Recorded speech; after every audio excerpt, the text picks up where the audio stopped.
Hello guys, explanation tha khat ngai ki dingin Minlen Kuki official channel in kahin lim ken ovin ahi tunin khwa explanation in bowling of film chu hi le Wednesday Adam kiti chi film hi ahi hi film a main character hin la ho amino chom chan sei ken hitin hi film a dinga main role a hin ke chem Wednesday ata amina Zena Ortega Wednesday nuwa hungpang Morticia Adam ata amina Catherine Zeta-Jones Wednesday apa hungpang Gomez Adam ata amina Louis Guzman Wednesday roommate na hungpang Init Sinclair ata amina Emma Meyer Lorissa Wim ata amina Londuran Christie hichi film in rating mo ho chile IMDb a 10.8 rating mo zawin Rotten Tomatoes 72 fresh ahin Google users like in 97% amukin in ahi hichi film ahung ke pat pan in Wednesday kiti hiti chapang nu chu school khana ahung kaina sin chu imu ovin ahi ama hi tunini khwa school ahung hi first time hung hiding ahin chule Wednesday kiti chapang nu hi ana sa school chapang ho sangchun achum be in ahi Wednesday kiti hichi chapang nu hi ama room sunga ahung lunin chule ama in a locker ahongin ahi le ama locker sunga chun ama naupa na ki henin chule locker sunga panin anaupa chanan la do in chule ama in adongin kuin laimuna na hena na helut ham tina sein ahin la Wednesday naupa chun na sai do hin Wednesday na naupa ki hen na khaw ho chola do guna hile anaupa khu chu tong khan hile ama in a vision anaupa na hena chule na vo na heng lut ho chu ama in an hin muin ji panin Wednesday chong lung hangin chule anaupa na vo a chule locker sunga na heng lu school chapong ho ko ma chun ahungin ahi ama hita na hung na chun school chapong ho chu swimming pool khana ana ki jap movin chule Wednesday in nga phalo ta mi ki san ningap changa chu hin join anaupa na sugen thei school chapong ho ki jena swimming pool sunga chun hi chinga chon ha lu nin hi chi ji chun swimming pool sunga pana school chapong ho chu jam do ding tin na gu vin ahin la Wednesday naupa sugen thei dinga plan na gung pa chu akal do ma sangen hi chi nga phalo chun akeng lang si chon ani pi na hi Wednesday hi chi tabang chan ja hi school apa na ya hin no do ovin hi ama hi school bo hilowa school tang tam pya kuna jong a hin no do jingu a hi tai upai ta lo zin Wednesday nu le pa in jong Wednesday to chan ki bang ho school khana a hin pui vin a hi Wednesday na tha bya kai na ding school chapang ho hi ama ata sa a magical power nei a hi lo jong le ama he na chi na za chum nei hi chi tabang school chapang ho ngen cha kai ovin hi chi ja chu Wednesday hi chi lai muna hi hungnum lo a hi tun sin chu hung ki khelin sin chum be khat ahung hi in Wednesday na tha kai na ding school koma gamma nga chun gamleng mi pasal kha e ahungen chule gamla chun alu nin ama thinglung chung khana tawin chule num ten cha na donin hi chama na chudon pe ta chun mer hello khanin ama chunga attack hin bolin chule ama pa chu ana thatli na hi hiti chun sin chu ahung ki khel kenin Wednesday nu le pa in Wednesday chu atha kai na ding school a chun ahim puilung honin chule principal nu chana ki mu pil honin ahi hichilaya principal nu yong hi Wednesday to he na chi na han ki bang hana ahi chule hi school a kai chapong ho hi mermaid werewolf vampire witch chule magical power nei chitabang power nei ta school chapong hongyan cha hi uvin ahi Wednesday to khom piding roommate nu chun amani room chu color design tam ta ana bolin ahin la Wednesday ama color painting a ball ho chu khat cha na dei hi na hi Wednesday na dei color chu hle black bow a hi khan to masanga color chu Wednesday na dei a hi hichina chun Wednesday roommate nu chun hin sayin hichilai color painting ga ball phajing loham a hoi jing eti na hin sayin a hin la hichina chun Wednesday pai na hin sayin nang hita color painting za na ball ho hi ama adinga wang galmi to khom ta thakhat chari hitai ti na sai pi in chule hichi color ho hi ama adinga ki da na le chule ama boring he jing ding hi ti na hin sayin hita Wednesday pa na hin sai chu Wednesday in apa cha ven chule lunghang te na den na hi Wednesday roommate nu chun Wednesday chu a hin pu do in chule a school wa ahung wa pi le jingin chule ama ni hita ahung hon na gurhang chapang khat ahung wa lunin ama in Wednesday ko ma hin sayin na Facebook account itina ki hon ham tina hin dongin hichina chun Wednesday na hin sen ken social media to ki sailam pang hi khatcha ka thampoi tin hin sai chule social media khoi hi ke ka thanuk na lam pi hi poi chule social media in nang hi na gu na changau si ani gap ding hi ti na sai pi in hita Wednesday na hin sai chu gulhang japang pa cha lungdong le jingin thui ma sai be lawin ama ko na chuna po do ta na hi hiti chun Wednesday nu le pai Wednesday chu dal ha ki gu hanin hita manin dal ha kun hanin Wednesday nu in achanu ko ma hin sai pin hichilai skula kuna hi jam do ding ti gel ke ta hi in tin hin sein a hin la Wednesday nu thu se ho chu khat chana asa loin hi chi skula kuna he gang chala ka hongjam do ke ding hi tin na sei pin a hin la anu jong ima sei be lovin achanu chu dal ha in apan jong achi ma sangin achanu Wednesday nga dingin khut khat na da ha pin hi aban sina Wednesday na tha kaina school pangaw forest achun police ho investigation abolin a hile inzolanga thipa chu gu chule achang chule ata asa ho hel hela chu amovin a hin la mo ho in hi chi thil su hi chi skula kuna kinai pi mi khanena boli he tin jong anaging mo ovin a hi Wednesday na mani ding room chu black color na nu khum kin in chule aloi no in painting na bhola bon en la do in Wednesday na room nu koma hunglang hi in tin na sayin chule amain to hi ke novel ji phat hi tai thiben hung omin tin ana sayin a room nu koma chun a hin la roommate nu chun Wednesday thu sei chu na sa lovin anung nga music an hin kel ha in ahung lamin hita ma ahung hi Wednesday wang cho hung lung hang he jingin Wednesday na roommate nu cha hin nain na thil bol hi nga in tin ahung sein a hin la roommate nu cho hung lung hangin amain zong a power nei cho hin so ki guin Wednesday in khom pi nu power hi a hi le a ke khat hi wolf a hi in chule a ke khat hi mi hing a hi Wednesday le roommate nu kin adinga hon lai te in a ozo khat ahung wa lunin a ozo nu cho na mani cho na phol honin ipidinga na kina gun ham tin a sein chule Wednesday chu pa chabam khat na pi na hi azing ni khuwa Wednesday amo school room no si an wa le len chule school compound ho na chi le len chule Wednesday pa in Wednesday chingninga na koi khut chun gu thimin Wednesday chu ana chingle le jingin a hi hiti chun Wednesday zanin amo school nu langa ahung in a hi le achunga stage chu khat chu ahung khela ki go in hichi pe ta chun amo school adinga Xavier kiti hichi pa chun Wednesday chu ahung hu do kinin a hi Xavier in Wednesday chu hu do na hin sat do na chun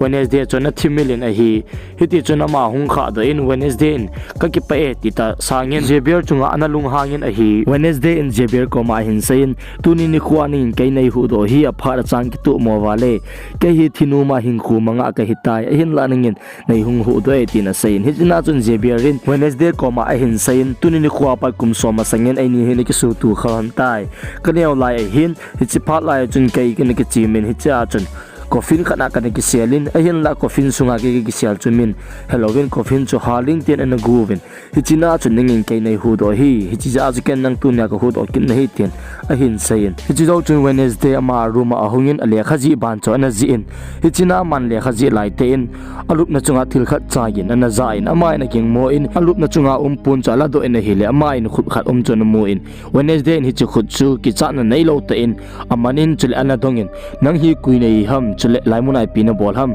chule nang hi kuin na hin sol ham tin na dongin hichina chun khut chun a hin sayin ke hi na pa in nang nga dangai na dal ha hi tin na sayin hichina chun Wednesday in khut koma hin sayin apatai tu hin nang ka koma omin lang chule ka sei sei ngain lang kana ton lama nang nei ke thopin tin na sayin hichina chun Wednesday ka sei na ngai lowa kana to na nei ki thupi lo dinga hi le drawer sunga hi ka khum tup cha he din hi tin na sayin hichina chun khut nong chon nomin na sei sei na bol pi ing ka ting chule na thu thu ngai nge tin na sei ta na hi azing ni khu in principal no Wednesday chu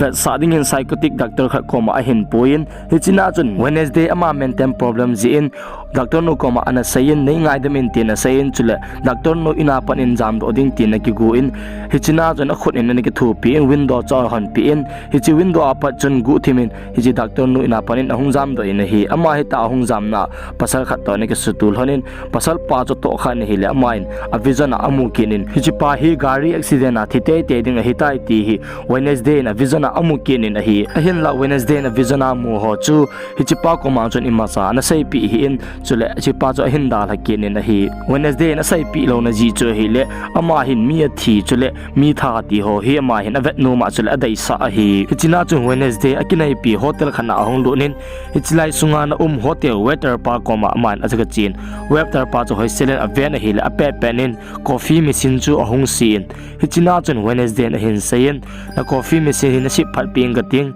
station chan gai ni nei tha in tin na sai hichina chung waiter pa yong chu upai om lo ji chun Wednesday sai chana no min hiti chung Wednesday in jong coffee machine chana cement chule ana sim phai na hi waiter pa chun hin sayin nangin phat chom khat nei nga in 2 hours ro awat tai ka work time ki chai na ding tin ana sayin hichina chung Wednesday in zo waiter pa work time ki chai chu ananga in a hi Hichipeta chun gurang chapang thuma hong va lunovin Wednesday chona mu uvin Wednesday na kivandan chule a chano chona veovin chula na nui sanovin hi hita mo hoy na nui sanu chu Wednesday ang lunghangin Wednesday ang gurang chapang thuma cho bon ta na vo in hi hita mo hon nakina lai ta uvin weather pa apa chu hong lunin weather pa apa chu police na hi na man hin sin ipiti ham tin hin dangin ichina chun weather pan hepa ima ti poi gurang chapang thuma ka customer ho hi anui si ja customer no hin vo hi tin sai hita mo ho ki ho lai ta uvin Wednesday principal no cho hong va lunin hita kina anana su chu Wednesday principal no ina moin chule ngai da man thumin chule Wednesday chu hilamuna kon ehem poi do in hi a hin la Wednesday van cho lung hang le jingin aji cho ma in hi chi skula ko na ti exam do ding ham ti plana gun lai ta a hi hita mo lampia hong lai ta win truck khat ne accident hitlai muna truck accident hi adang kui macha hi po injolanga Wednesday na hongzam do na akata kha pi pa truck driver pa cho hi hita truck accident na chu principal nu wang cho na kichal he jing na hi chule all khanin na hin sain truck driver pa wang khu imacha ti hi la phadi hi za ti na sain a hin la Wednesday na hin sain truck driver pa khu athia a hitai ama lol gu khu bang a hitai ti na sai pi in a hi Wednesday na room sunga guitar chu ha pe na pe en chula ngai tai na pe na hi hita man guitar pe yin chu mo a principal no chule adang school chapang ho injong ngai te in ngayu vin a hi Wednesday roommate no chun Wednesday koma khut cho mo in chule Wednesday chona dong in chi hi pi ham ti ado a hi le Wednesday injong an dong bunin ama hi kui mach dang hi poi ama hi Adam family adinga member khat hi tin na sai pi na hi aban sina amo school library a pasal khat gu thimin hong ba lonin chule man le khabu khat na line chi le khabu a pa chona main le kha pes khat he na bat lai na hi ama na bol han pes a chu milim ki ji he oma a hi chule lang khat langa zong Wednesday nga apang khut chu weather pa koma ahungin chule weather pa hi chu khut chom mun he la ki chal he zingen an kina api na hi a hin la khut chone hin sain tawin tin na sain chule hijla ki ji number a hi Wednesday call and tin na sain chule no na pi na hi hichina chung weather pa in zong Wednesday jo calling Wednesday in zong weather pa ko ma thudang tam pi sei lo hilin ke ho school festival khat ding a hin chule outside ya pona midang tam pi jong hong ding a hi hichi ki ka la chkhna hi ke khong jam do ding chule nangin ke hi station changai ning tha hong ding a hi tina sei nangin heta ning tha lungai le nang koma reward lin ta kha ka pi ding a hi tina sei hiti chung weather pa in zong Wednesday tu sei chona nu pi kin in a hi hiti chung festival ni khu cho hong hi in Wednesday in zong hichi festival a ding chuna hong po den hichi na chuna mo principal no in Wednesday cho hoi selen a ven Wednesday in principal no him that hi a he chule Wednesday in store to pasal khat ko mat sumna pi in chule amo principal no subui ding in solin a hi chule weather pa yang chu festival mona chun ahung lungin chule ma in Wednesday koma apa police record ho cho na pi in a hi Wednesday in school a kona jam do masangin weather pa na pi record ho hi gu thima apa het lowa a hin la do a hi Wednesday in file ho chu bon chang weather pa koma na pin chule hi school a kona hum po do ding tin good lighten pasal khat to na kitat tun chule hi pasal pa hi in zo langa library a lekha kha nagupa chu a hi chule hi chipa chu ngaung lungding til ho chu Wednesday in a vision a hin mukinin hi chipa hi chomlo ka na sata le chule gim nei ta thiring a hi ti Wednesday in head o kin in a hi chule hi ta ki ta tu zo chun pasal pa chu amo school panga gamanga chun al hailu nin hita man hailu chu Wednesday in jong muin chule adalin pasal pa ko ma sei nang hi chilai gamang sungai lu hin chule kal khat ang sun be ta hin achuti lo wai le nang hin thi ding a hi tin na sei pin hi china chun pasal pa chong lung hangin ama musical power chun Wednesday chu hin dom sangin chule amai na hin sain ke hi ai ti chan hi yong le wang si na tu po nge wang si na tu ding hi nang hin na hi tin sain chule nang le nang in nang chunga wang si na tam pi ne ke bol do ding hi tin hin sain chule Wednesday ko ma hin sai kenin nang in mi tam pi tha ding na gungin nang khuna kunin ken mi tam pi hu do ing ti ka gung kenin ni khat nia nang chunga ste chu in hi sa chu ke ke hi nang i tha ding ta ka gut na hi tin sain chule Wednesday ko ma lim khat hin ba sa kenin hijlaya lim hi nang hi na hi chule hichilim hi kanu en na sim hi tunia pana kum som nga masanga pat chule hi chipha lai chen kanu jong hijlai skula hen kai jen chule kanu na thi masangin ke koma na sayin Wednesday nanga pana hi ki hu do en lang chule nang hi man tu min nangin vanui lai sit pumpi hi na su mang thai chule na su boi thai hi chi kyu chu hilawa hijlai skulong hi na su mang thai a hi tin na sai pin hi chi thu wa sai pi zo chun pasal pa chong Wednesday chu tha ding tin a hin gongin hijlai ta chun gamanga kon chun monster khat hong do in hi chi chapang pa cho ana that li na hi chi zo chun Wednesday aruma ahongin chule aman na ki gelin ke hilai mona kuna zam do ding ti hi gel to ponge tin amale man ki gel hain chule amale ama thudo tam pi zong na ki nei ipizia ke hi van nu le sit pum pia dinga bang sin na thei ke hi ham chule ipizia hi chilai monster chun ke hi ne thali lo ham ele ipizia police report na hi kapa hi mi than am ham ti amale man ki gelin chule amale ma na ki dongin a hi azin khuin am ho school academy a police officer khat ahungin ama ahung lo na ji choi le Wednesday en zani ni khuwa mu ama masang ta monster khanin pasal pa tha thu chu man report aga bol ja chu police officer pa hi hunga a hi police ho in anil ha ma chu hichilai gammang chu hoi selen a vewin chule amo ho in macha proof amud opovin chule athipa ta asang chu anamu povin a hi chule police officer pa na hindangin Wednesday koma jalha anang pinaga bol ham hichilai gammanga chu tin hin sain hichina chu Wednesday na hindon bonin hichilai gammanga chu pasal chapang pa chol hai lut kamu ja chu kenjong anung kadala hi a hin la phulo helovin ama chu monster khat hong do in chul ana thatnin a hi hi zo chun ke jong khu ke heta point in hin sai hi china chu na principal no vin a hin don bonin hi chilgam manga kon chun jan ha ma in ama na sai chapang pa chu ki chat ta inong lailu ne school suma ma atin a don bonin a hi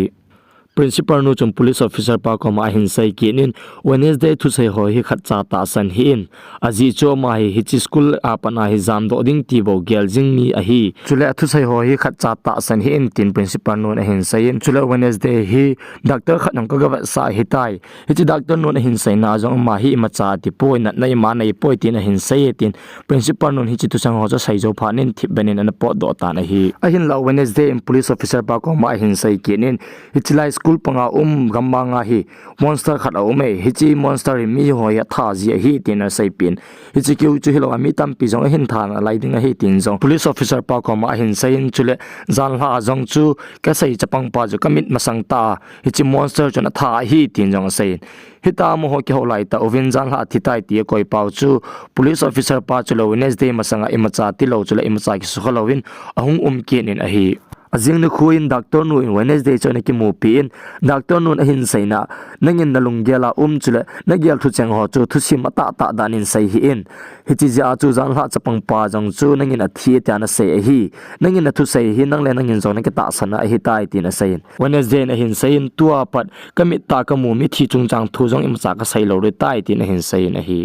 azini khuin Wednesday school a hungin a hile amaina theater koi pasal pa chane ke mu pin a hin la hi chi phan hen pasal pa chu principal nuin ana no do a hitai ama ana no do lo na ji yong chu anom di hin he chi ji chun Wednesday ama khut chu he chi pasal pa chu zui ding en sain chule ama thugu o hedo ding en solin a hi Wednesday yong principal nu ki mu pi ding en a hungin chule ama na hin sain keima personal activity khat ka bol no men tin permission na thumin hi china chun principal nu ja ana phal pe na hi hi zo chun Wednesday club khana hungin chule hi chi club mang chona zawin ama in pasal khat chu ani ke mu pin chule loin jong ana na yin a hi chule Wednesday na sol khut chun pasal pa nung chun na zuin chule pasal pa chu alim le amel ki khela hung chu khut chun ane hedo in hi ama spena pasal pa chu ti asi kha na ki suin hi zo chun pasal pa chu am ho school principal nu limin ahung su do kenin hita amel ki khel chule chan ho chu Wednesday koma hi chi khut chun abonin ana sai pin a hi